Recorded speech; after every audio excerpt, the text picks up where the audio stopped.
Randy, thank you. I don't know if it's been a rough morning here. I spent all the time just sitting on the tarmac at LaGuardia.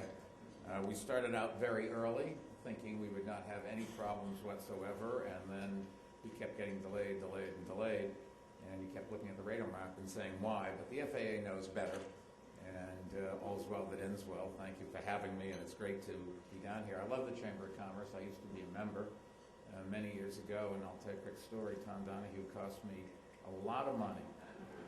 Not just, it wasn't the gifts to support the chamber, because that's money well spent, and I think they've always done a great job. Keith, nice to see you. How's your Spanish? We share a Spanish instructor, and one of the smartest guys I've ever met, but that's neither here nor there, Keith Reinhardt.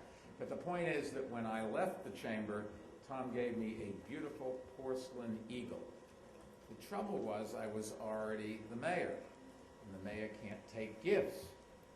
So I loved the eagle so much, I went and had, from the company that made it, I bought one to take home. And without that, I wouldn't have spent that money. I would have had a lot more money.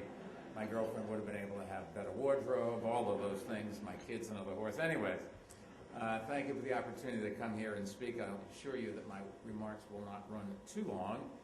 Tonight, for those of you who don't know, is the beginning of Rosh Hashanah, so I have to wrap this up before sundown.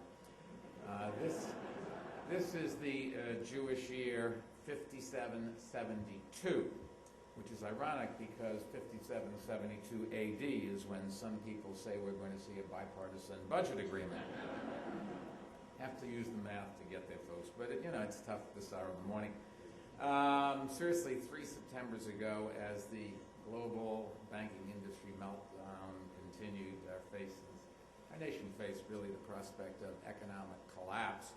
And thankfully, Congress and the then Bush administration acted quickly and decisively to shore up the financial industry. And I've always thought that Hank Paulson, Bob Steele, and Bernanke, and Tim Geithner really saved this country, and we owe them a great debt of gratitude. People say we shouldn't have done TARP. Those people just don't understand what would have happened to our country and how dangerous we came to really a meltdown that would have damaged our economy for many years into the future. But in the 2 years that followed, Congress did pass, and President Obama signed a $800 billion stimulus package. They rescued the auto industry from bankruptcy. They passed financial reform legislation, and they did extend the Bush-era tax cuts. And I know all of us have different opinions of those actions, and I would bet that a lot of you, like me, think that some were more helpful than others. But as we approach the end of 2011, 2 things really are very clear. First, the American economy remains in very serious trouble, with more and more concern that we are headed into a double-dip recession. And second, I think it's fair to say more of the same just is not going to do the trick to keep us out of that. Whatever you may think of the President's job plan, and I give him credit for at least putting forward a concrete agenda. It's easy to talk, but I've always said, okay, what would you do? And the President's told us what he would do. And whatever you think of the Republican agenda, and they have put forward some things that, whether you agree with them or not, are concrete, I think it is clear that we can't just spend our ways out of this crisis, nor can we cut our ways out without doing both. We have to grow our ways out, and to do that, we need a new approach. And that's what I'm here to talk about today, because we really need an approach that allows businesses to grow, that expands our markets overseas, that spurs innovation, that increases the number of entrepreneurs who start businesses here, and that create jobs for Americans on every rung of the economic ladder. Now, what if I were to tell you that there is a ways we can do all of these things at no cost to the taxpayers, not 1 penny? Well, I think if I told you that in the process we could raise revenue and we could use either that revenue to pay for tax cuts or to pay for essential services like national defense, I suspect all of you would say, great, what are we waiting for? And I think that's really the question that we're here today to try to answer, because the truth is we can do all of that, and we can do it in a way that both parties can support if we have an open and honest conversation about immigration reform based on economics rather than anything else. Right now, the two parties, to the extent they talk at all about immigration, play to their base. Democrats say we need comprehensive immigration reform, and I agree we do that. Republicans say we need to tighten the border, and I agree with that as well. But unfortunately, that is where the national conversation ends. Now, if we could just get the two sides to talk with each other instead of past each other, I believe we could see a lot more agreement than disagreement, and I believe we could pass a bill that would do more to strengthen the economy than anything that is being discussed in Washington today. And that's why we're here this morning, to talk about a middle ground that exists and how both parties can seize upon it. We all know from our Partnership for a New American Economy, which is the name of this organization that we have formed of business leaders and mayors from across the country, there is an emerging consensus between Democratic and Republican mayors and business leaders on how to tackle immigration reform, and it boils down to a saying that once again will define a presidential election. It is the economy, stupid.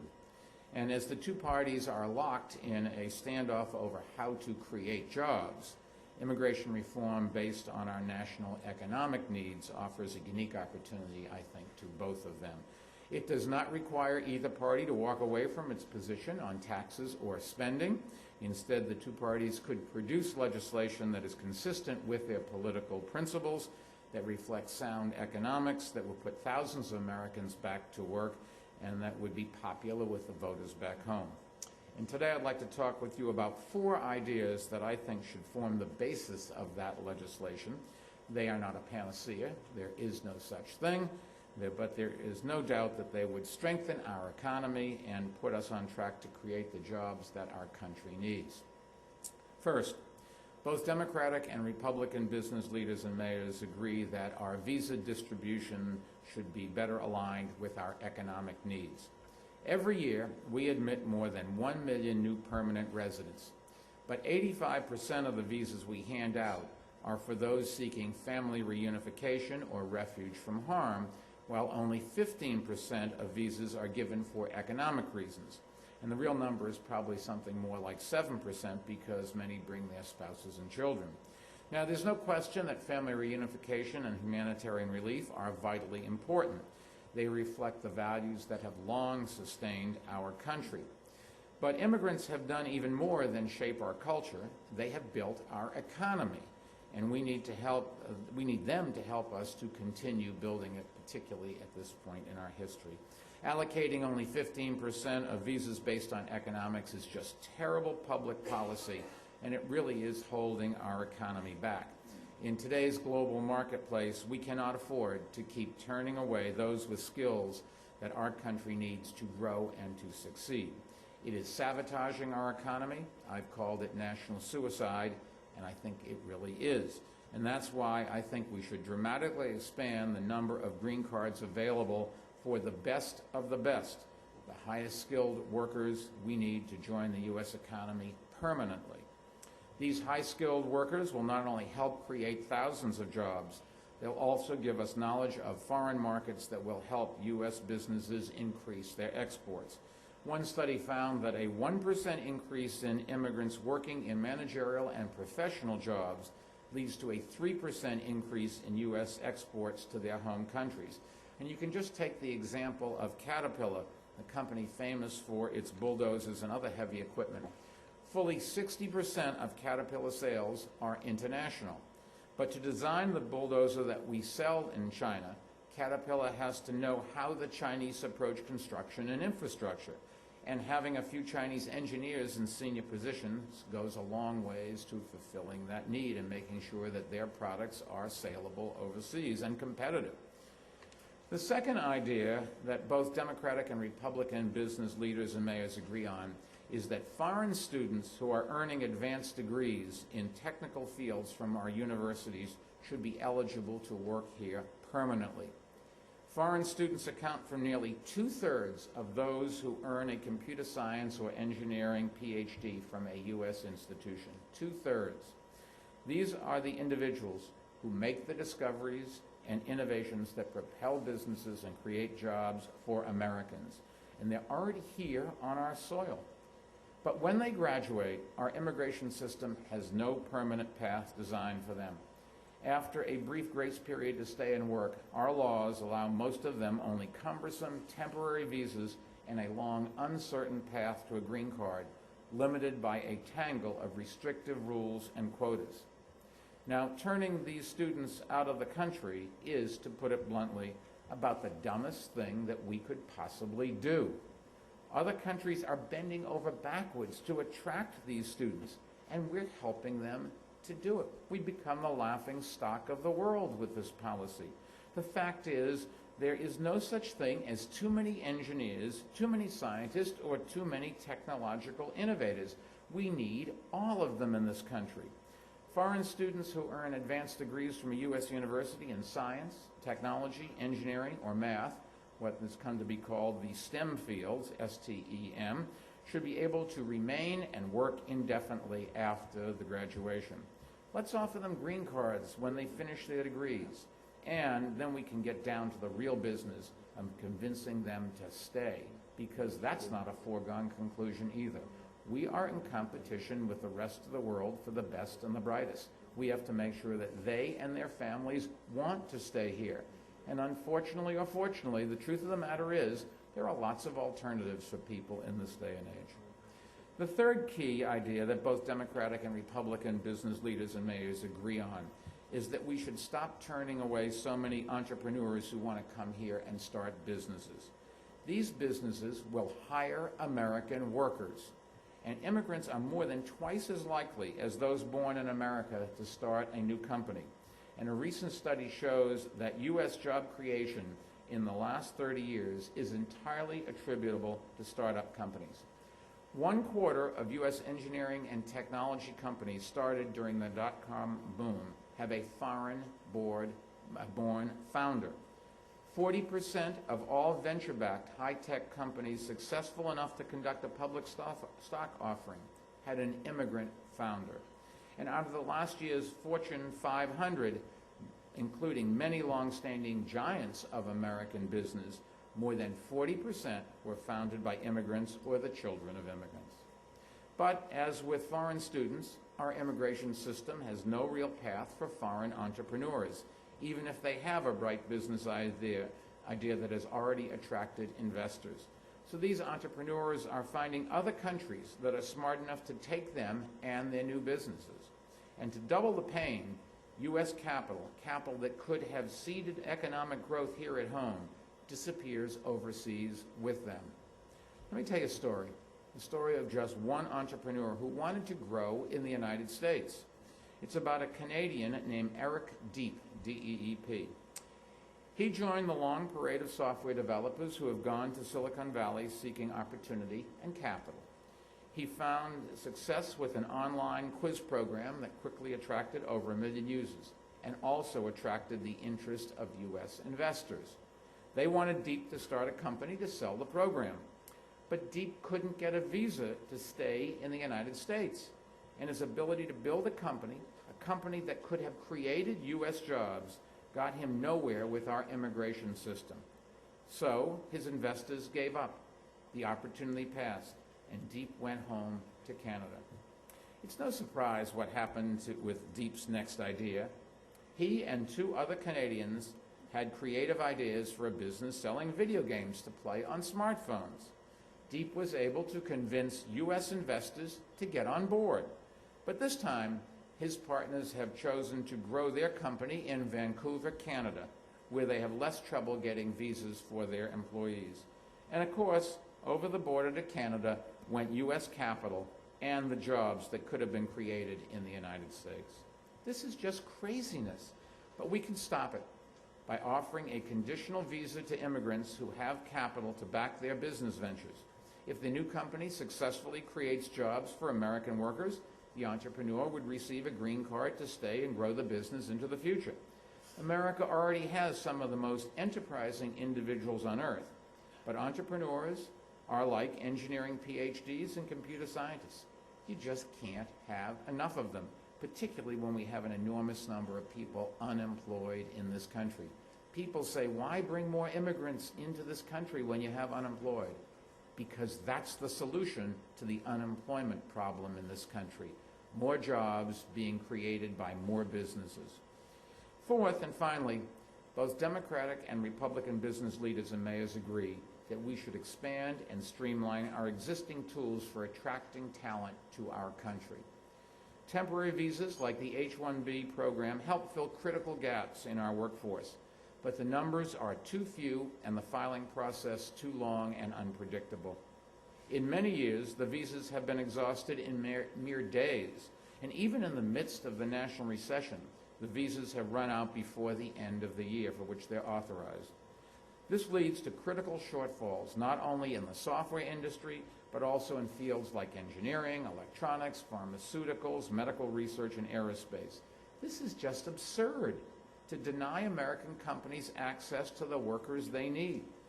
Now, the government doesn't know how many skilled workers are needed each year. Only the market does. So let the markets work.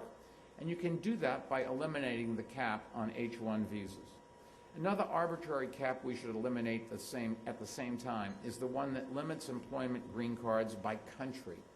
Right now, Iceland gets the same quota as India. It just makes no sense.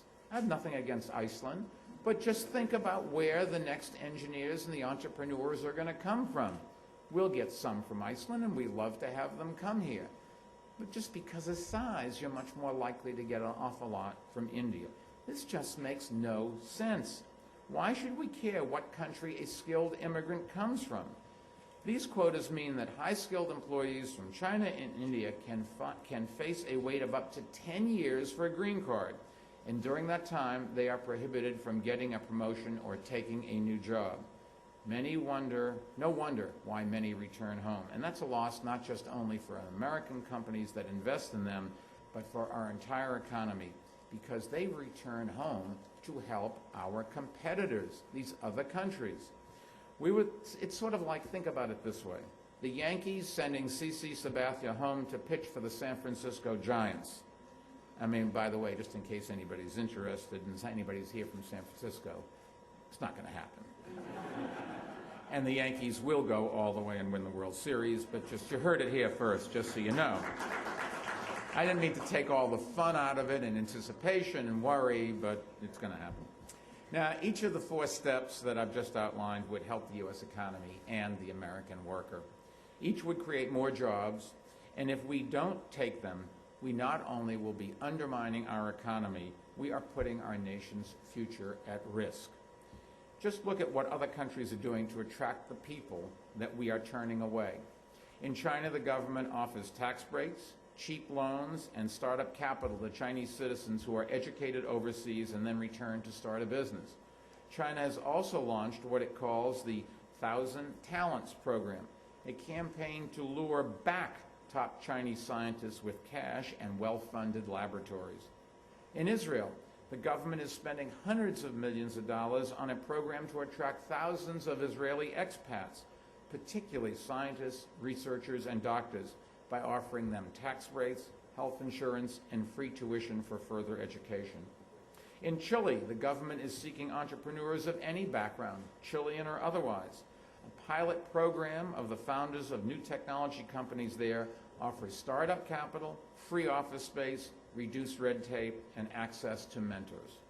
And many of our English-speaking competitors from Canada and the UK to Australia and New Zealand have visa programs designed to attract entrepreneurs who come to create jobs.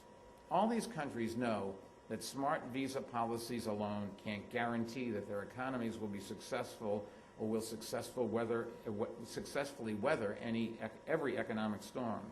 But they do know that there's no chance they'll stay competitive unless they can attract top talent from around the world. And that certainly goes for the United States. Now, with too few jobs to go around today, as I said before, why should we let people from overseas to compete for slots that could go to U.S. workers? So I just want to repeat the real facts here. As the data clearly shows, immigrants don't take away jobs. They make jobs, and that's especially true for high-skilled immigrants. For example, one study has shown that for every H-1B position U.S. technology companies increased their employment by 5 workers. And it's not that the U.S. workforce doesn't already have many extraordinary individuals, but the global economy is changing everything. People and resources are moving more freely than ever before. Offices and factories can increasingly do the same work anywhere, and information technology is creating unprecedented cross-border opportunities. And as a result, America no longer is the inevitable crossroads for enterprise and innovation. Countries from Asia to South America now beckon with opportunity. So the United States simply has to compete like never before for talent.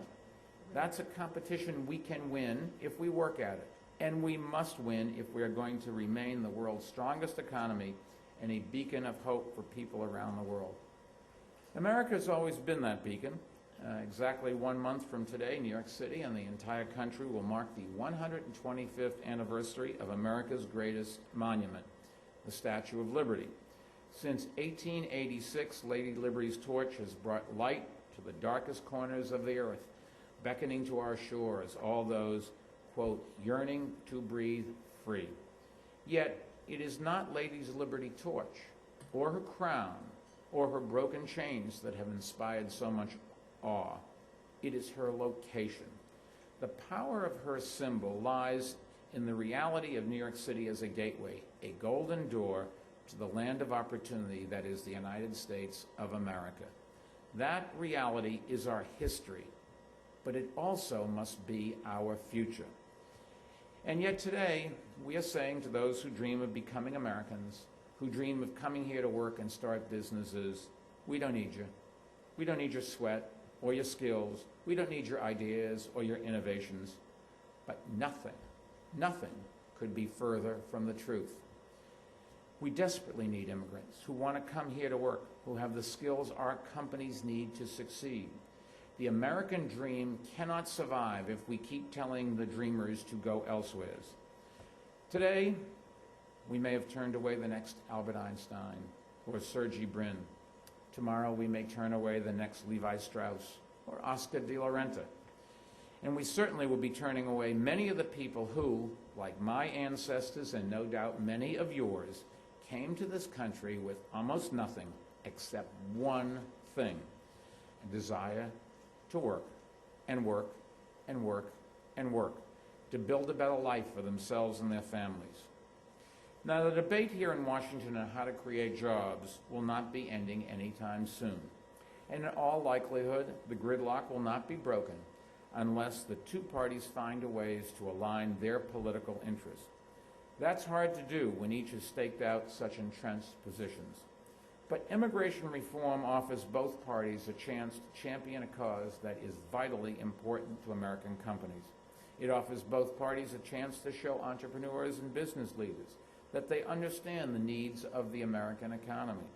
And it offers both parties a chance to show the American people that when it comes to immigration reform, they are in favor of policies that will help American workers and help our country get moving again.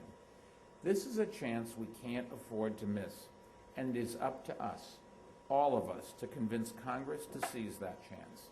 So thank you, and let's get together and make this happen. Your future, your children and grandchildren's future depends on us getting this done. And I cannot urge you enough to call your congressman or congresswoman, call your senator and say, we just have to have this. Enough with the posturing. There's a time for a political campaign, but there's also a time to save America. Now, I've been working with my senators in New York, particularly Chuck Schumer, who understands the issue, I think, and I think there are many others, Lindsey Graham and others in this country who do as well. But you've got to call your senator, your congressperson, and say, this is something that just cannot be consumed by partisan politics. It is not something that can wait for the next election. This is about keeping America the superpower, the greatest country in the world, the place where our ancestors came and where our future has to come. Thank you very much.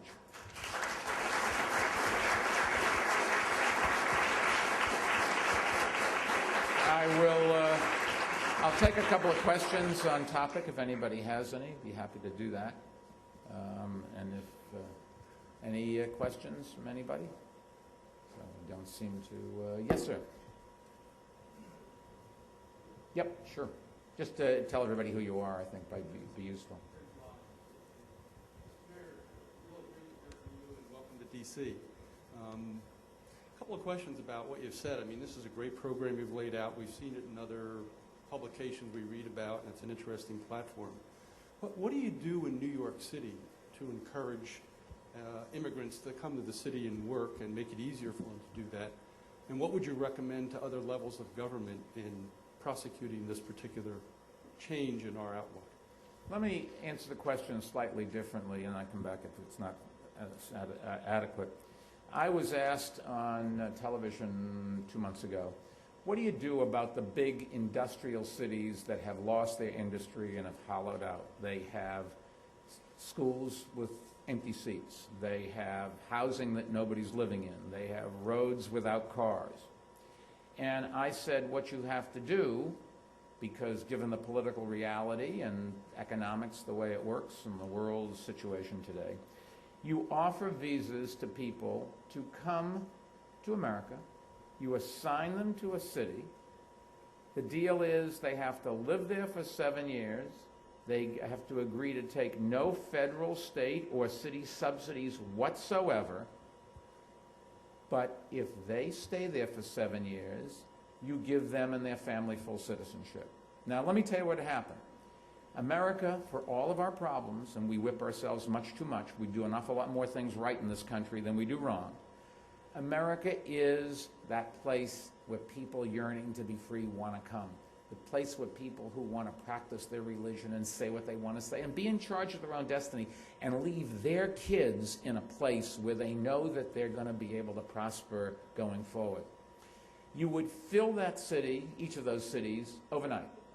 The people that you attract would buy those houses and fix them up with their hands. They would go to those public schools and they demand better schools because people that come to this country understand that education really is the key. They'd create businesses because they're going to have to do something to support themselves. And if they had to drive halfway across the country every morning for a job and take 2 jobs and drive back at night, they would. That's the immigrant ethic, no matter where that comes from. And that is a ways that I think is politically viable because it doesn't cost us any money. Nobody can argue they're coming here to scam the system or put their feet up and be supported by others.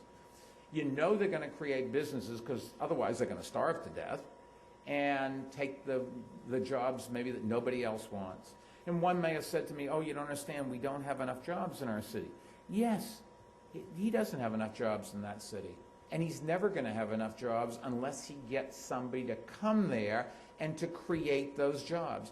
And the truth of the matter is, if Americans were willing to do that, they would have done it. You see these big cities where the basic old line industries have left, and nobody's moving in. You've got to find something new. We can't just sit back and say, God will provide. God will help those who help themselves, and that's a ways to do it. Now, in New York, we have created an industry that replaces the old line industries, the old line manufacturing companies. It's called tourism. We are going to this year have 50 million tourists in New York City, and they create jobs, particularly for entry-level people, people that don't have great command of the English language or perhaps don't have a formal education, certainly not a high school diploma or more. People who may have problems in their background and would not go through a traditional hiring process. And so to some extent, we've made up for the old line industries. We still have too many people unemployed, and we're working to do that. We're creating small businesses, which I think is really the solution to the country's unemployment problem, because big companies can use automation to do more with less, which is great for them, and we like to have them make a lot of money and pay a lot of taxes. That's what supports our country. That's what builds your IRA or your pension system. But we also need companies that are labor-intensive and that hire people. And those are the small businesses that tend to be hands-on, where automation really doesn't let you do a lot of more with less. You do more with more. And that's our problem today, is to create. We've also tried to attract different industries. We've tried to diversify our economy. So today, New York is the fashion capital of the world. We have double the number of fashion houses that Paris has. IT, Google just bought a building to fill with the technology people. Facebook and Microsoft and Bloomberg and Reuters, all these companies are expanding their IT in New York City. Biotech. We've worked very hard at bringing film and television back to New York City. It started in New York City, it went to California, then it went to Toronto, then it went to Eastern Europe. Today, I've got bad news for you. If you want to make a feature-length movie, there's no sound stages available. All of our studios are expanding, but we have 23 new pilots that started this year, sitcoms or weekly shows. Each one of those shows employs something like 250 people. That's what you want. So we've tried to attract businesses where New York has an advantage in terms of intellectual capital and the diversity of our population. And that's the other key that I think. America is a country that is built on immigration. It's built on diversity. And the more different people you have from different parts of the world, number one, you'll have more choices when you want to go out to dinner, folks, which is great. You'll have more choices of where to go to pray. You'll have more choices of people to talk to. But you'll also have much more diverse business opportunities because people come and they recognize opportunities from their homeland or just get a brilliant idea and they go and create it there. And so New York's strength has been the diversity of its population and the fact that we live as a mixture rather than living as a mosaic, which is sort of different than other big diverse cities. But I think the answer to your question comes back to immigration. Other questions? Yes, sir. Hey, take a microphone. I'm Paul Donnelly with the IEEE USA. First, I want to just say Baltimore has actually done what you were just describing. They can't give out green cards, but they have reversed a half-century decline of their population under then Mayor O'Malley, who's now the governor. Most of the talk for the last several years has been about comprehensive immigration reform, which has never managed to pass. Some of us more recently have been talking in terms of stepping stones. Small pieces of legislation which do some good that can get passed. I wonder in particular what you think about House Judiciary Chairman Lamar Smith, who has talked about the fact that he thinks a narrow STEM bill could pass this year. Now, it would not do lots of other things. It would not, for example, include the H-1B, but it would provide green cards to roughly 50,000 highly trained workers and make permanent residents out of them. Is that the kind of thing that you think we should do? That, anything you do to let more people come here and stay here is a good idea. I think comprehensive immigration reform may very well be the desired goal for a lot of people. It happens to be for me, but not for everybody. But I think some of the problem is being addressed. The number of undocumented in our country, which is very hard to count, but it has got to be dramatically lower than it was a few years ago. And you can see it. The number of people trying to cross the Mexican-American or Canadian-American border has gone down precipitously. Why? Because the economy in Canada and the economy in Mexico is better than the economy here. Bombardier, a Canadian company, just announced they're going to build their next Learjet where? In Mexico, guys. Because the economy, and so the people that came here for jobs, and that's what the undocumented basically come. This is not a country that is easy to come and put your feet up on. It just isn't. You come here because you want to work, and every statistic shows that. I'm sure there's somebody who'll traipse out tomorrow showing that they put their feet up, but that's not the real world. Most people come here. A lot of them have gone back because they can't get jobs here, but there are jobs back in wherever around the world they came from. So that, to some extent, the issue of what do you do with 11 million undocumented is fixing itself. It is also true, incidentally, that the number, whatever the number is of undocumented, they are here. Yes, they broke the law, but they broke the law because we, as a country, wanted them here, and we wanted to have it both ways. So we passed immigration reform saying it's illegal, and then we helped them come and didn't enforce the laws. So we're complicit in it as well. But to sit here and jeopardize our economy because of what happened in the past is about as dumb a thing as you can think of. I don't know how to explain that to my kids. We're sacrificing young people's opportunity to get a job in the future because of whatever you think happened in the past. It is just nonsensical. We have too much in this country of blaming. We're looking back, for example, at the mortgage crisis. Who caused the mortgage crisis? Well, number one, it wasn't just the banks. It was Fannie and Freddie, and it was certainly Congress that did more damage than anybody else. But so what? Who caused the mortgage crisis? The problem we have is helping people keep their homes and pay their mortgages and having people take new mortgages and build new houses. And, you know, you go around the world and you talk to your friends elsewhere, and they just cannot conceive. They keep saying, can explain to us, why are you doing what you're doing? So comprehensive immigration reform may be the desired thing, but regardless, we have a problem now. And the problem now is Americans don't have jobs, and our tax base is not growing the way you'd want it to do, so we could reduce rates or have more services or any combination you want there. And all we're doing is trying to blame somebody in the past, and incidentally, the people we're blaming, we're wrong on who we're blaming. Anybody? Yes, sir. Wait till we get a microphone over to you.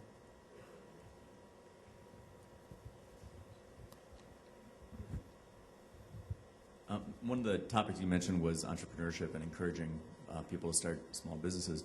Having just graduated from business school, I saw that most people going to business school and top business schools around the country end up getting lured away, even those with good ideas for starting a business, end up joining big companies or joining mostly financial services because of the financial stability, and they just don't want to take the risk, and they get stuck there and don't end up starting small businesses.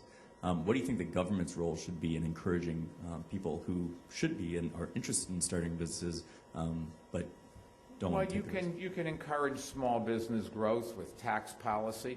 I think one of the things we all talk about is the tax rate and these tax breaks and gimmicks and whatever. Keep in mind, some of those, not all, but some of those were there to encourage certain kinds of economic activity. And before you willy-nilly go and get rid of some of them, let's understand what they really do. If I want you to drill for oil over there, giving you an incentive to do so may be in the company's interest. You can argue it's a tax break for oil drillers, but we want the oil, or we want somebody to go and build houses. And there's arguments as to whether the mortgage deduction really does encourage housing. Canada has where mortgage interest is not deductible, has the same percentage of home ownership. So even those things you can question. But I think, number one, the first thing is you're wrong. They aren't going to financial services. They aren't anymore. Why? Because financial services are cutting back. Every day there's another story in the paper of thousands of jobs, thousands of people being laid off. So financial services aren't where the young people are going directly out of business school today. But let me tell you, when I went to business school, it was there was some small boutique investment banking firms, and it was the consulting firms. And these go through cycles. For a young person to get out of school and go start a business, in some cases it's very hard. They have debts they had to borrow, I certainly did, to go through college and then go through business school, so they don't have that opportunity. Some want to build a nest egg or get some more experience before they go. But some go start businesses. I know people who dropped out of college or never went to college and started businesses. You know, Bill Gates is the one everybody holds up, but there's lots of people who just said, you know, this ain't for me, and they went and started businesses. So you can go do that if you want, and it doesn't have to be a business that grows. I wasn't smart enough to get out of business school and start a company. The only reason I started a company is I got fired and nobody would hire me. Didn't have any choice. I had to eat. Yes, sir. You want to end this, or? Yeah. I mean, the unions continue to argue that employer use of temporary worker programs or recruitment of immigrants generally is driven by a desire to undercut the wages of Americans. They even argue that with regard to the H-1B program. And do you think this is just a disagreement over statistics, or is there something else driving that position?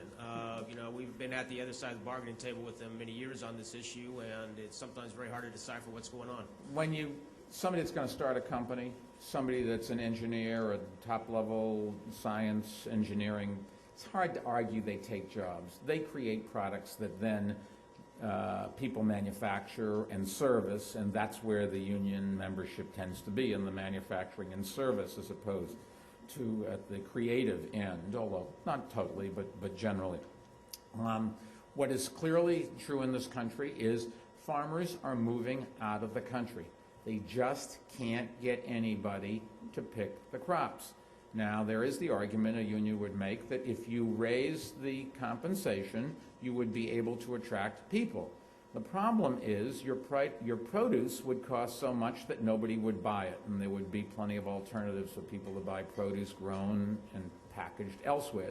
And even in that industry, there's an awful lot of evidence that you have unionized truck drivers and unionized people in stores who sell products if the products get there. But most people in America just aren't going to work the back-breaking job, the low-paying job, which is all the market will support, of picking crops. So temporary workers that come here for 3 or 4 months, if we can't get them, the farmer can't pick his crops and doesn't grow the crops. And unions typically would want jobs that last all year long. I think they would tell you that would not be satisfactory to just have a 3 or 6 month job. But that is, in fact, what farmers need. And if they can't get it, they will move their jobs south of the border, typically is where they go. And but elsewhere, you can get produce from around the world today. It just flies. And so I think that what you have to do is you have to work with the unions and understand where they're coming from, and they're trying to protect their members, and there's nothing wrong with that.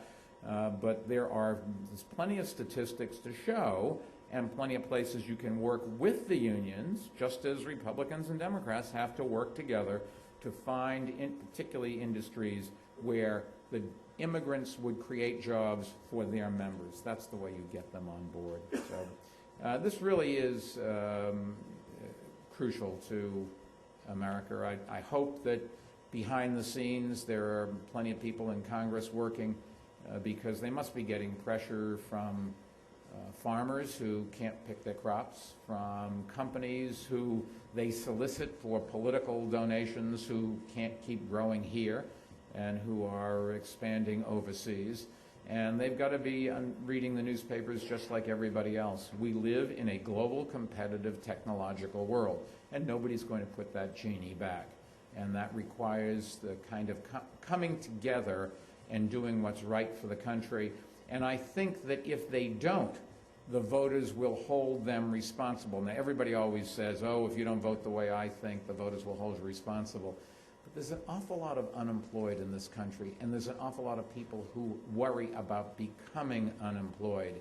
And maybe this one really does have the legs and the power at the polling booths. There's enough blame in Washington to go around. There are no real winners in the kind of chaos and paralysis that we have there now. This is something where everybody can stand up, do something for America. And yes, there's going to be a couple people that demagogue against them. But, you know, if you stand up and say, I created jobs in my city, in my state, in my district, and maybe this is finally the time that they will do something. Thank you for having me on. Thank you.